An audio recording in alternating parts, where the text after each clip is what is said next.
Hello student, कैसे हैं आप सब। हिंदी व्याकरण के अंतर्गत आज का हमारा टॉपिक है छंद। छंद का जो अर्थ होता है वो होता है बंधन। आगे देखते हैं छंद की परिभाषा। अक्षरों की संख्या एवं क्रम, मात्रा, गणना, यति, गति आदि नियमों से नियोजित पद रचना छंद कहलाती है। जिस प्रकार हमने ऊपर बताया कि छंद का अर्थ होता है बंधन, उसी प्रकार अक्षरों की संख्या, क्रम, मात्रा, गणना तथा यति, गति आदि नियमों से नियोजित पद रचना छंद कहलाती है। यानी इन सबके बंधन से मिलकर जो रचना बनती है उसे हम छंद कहते हैं। आगे देखते हैं छंद के तत्व। छंद के जो तत्व होते हैं वो निम्नलिखित हैं। सबसे पहले है वर्ण। वर्ण के अंतर्गत दो प्रकार के वर्ण हमारे छंद के अंदर प्रयोग किए जाते हैं। लघु वर्ण जिसका साइन ये है और दीर्घ वर्ण जिसका साइन ये है। उसके बाद मात्रा, यति, गति और उसके बाद तुक। अब आगे चलते हैं छंद के प्रकार। छंद के मुख्यतः दो प्रकार होते हैं। छंद के मुख्यतः दो प्रकार के होते हैं। नंबर 1 मात्रिक छंद और नंबर 2 वर्णिक छंद। यानी जिन छंदों की गणना मात्रा के आधार पर की जाती है,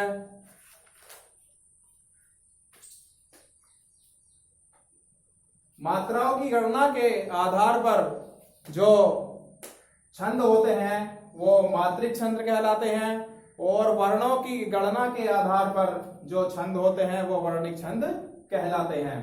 अब आगे देखते हैं मात्रिक छंद। मात्रिक छंद 3 प्रकार के होते हैं। नंबर 1 सम मात्रिक छंद, नंबर 2 अर्ध सम मात्रिक छंद और नंबर 3 विषम मात्रिक छंद। आगे देखते हैं फिर सममात्रिक छंद का एक उदाहरण चौपाई। चौपाई एक सममात्रिक छंद है और इसके प्रत्येक चरण में 16 मात्राएं होती हैं। चरण का मतलब 1 चरण, 2 चरण, 3 और 4। अब ये प्रत्येक चरण में 16 मात्राएं होती हैं। अब हम इसकी मात्राएं लगाकर देखते हैं कि 16 मात्राएं किस प्रकार होती हैं। हमने बताया था आपको कि वर्ण यहां पर 2 प्रकार के हैं। एक लघु वर्ण होता है, एक दीर्घ वर्ण होता है। यानी ये साइन जो है ये मात्राओं का साइन है। ये उदाहरण है 1 मात्रा का, मैं यहां पर लिख देता हूं, और ये 2 मात्रा। आगे चलते हैं। अब यहां पर हम मात्राएं लगाकर देखेंगे कि किस प्रकार हम सिद्ध करें कि ये चौपाई छंद का उदाहरण है। देखते हैं निरखी। चूंकि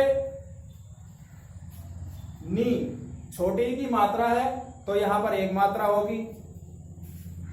रे और खे यहां पर भी छोटी की मात्रा है तो यहां पर 1 मात्राएं तीनों पर होंगी। आगे देखते हैं सिद्ध। सिद्ध पर भी छोटी की मात्रा है और द के नीचे यहां पर आधा ध लगा हुआ है तो यहां पर हम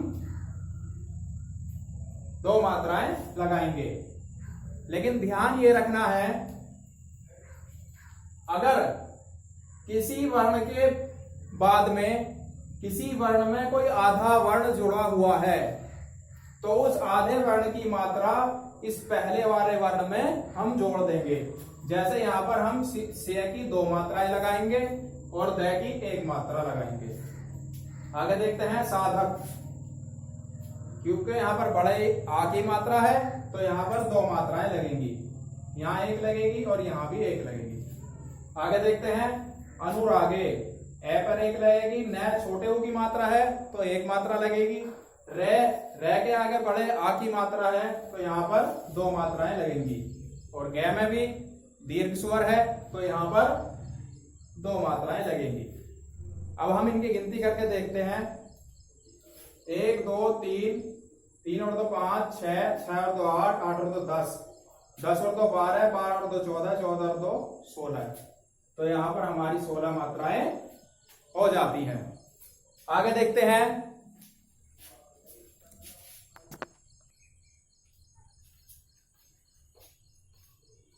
आगे देखते हैं। सहज सलेहू सराहन लागे। तो स हिरस्व स्वर है, छोटा स्वर है, तो 1 मात्रा लगेगी। स भी और है भी और जय भी। इसी प्रकार स 1 मात्रा। न दीर्घ स्वर है, इस पर 1 ही मात्रा लगी हुई है, तो यहां पर 2 मात्राएं लगेगी। है पर छोटे ऊ की मात्रा लगी हुई है, तो यहां पर भी 1 मात्रा लगेगी। आगे देखते हैं। स की 1 मात्रा, रे की 2 मात्राएं, है और न। लागे 2 मात्राएं और इस पर भी 2 मात्राएं। 1 2 3 4 2 6 7 8 2 10 11 12 2 14 2 16। इस प्रकार आगे देखते हैं। 2 3 4, 4 और 2 6 7 8 और 2 10 11 12 13 14 और 2 16। 1 2 3 4 5 6 7 8 9 10 11 12 13 14 और 2 16। तो इस प्रकार प्रत्येक चरण में 16-16 मात्राएं होती हैं।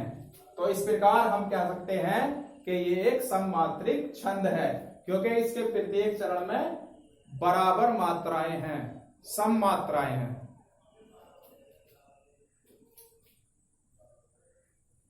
समझ में आया होगा आपके, उम्मीद करता हूं। ओके, धन्यवाद।